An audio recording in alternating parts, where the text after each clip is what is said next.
আজ 10 মহরম উপলক্ষে পাড়ায় খিচুড়ি হবে। তাই সব বাড়ি থেকে পাড়ার ছেলেরা চাল পয়সা তোলা হয়েছে। এখন চাল মাপা হচ্ছে আমাদের।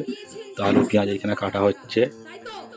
তো খিচুড়ি রান্না হবে, পাড়ায় বিলোনো হবে, প্রত্যেকজন এসে নিয়ে যাবে। তো আলু ধোয়া হচ্ছে, এখন চালও ধলাই করা হচ্ছে। তো ওইদিকে রাঁধুনি এখন আমাদের চুলো জ্বালিয়ে দিয়েছে, ওই জন্য তাড়াহুড়ো করে করা হচ্ছে, কেন আকাশের অবস্থা খুবই খারাপ।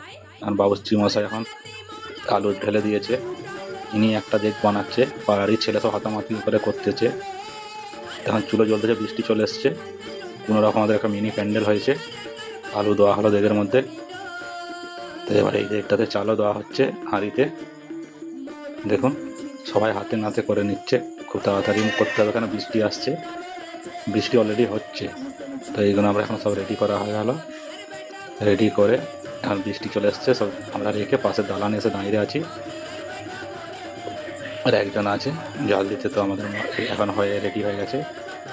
এবার পাড়া থেকে সকলে চলে এসছে, এখানে এসে লাইন দিয়ে আছে। এবার সবাইকে একে একে খিচুড়ি দেওয়া হবে। এই সবাই যা এখানে এসছে মহরম উপলক্ষে, আজ 10 মহরম। তো আমাদের এখানে খিচুড়ি বাইনে এভাবে সবাইকেই দেওয়া হয় পুরো দেখার জন্য।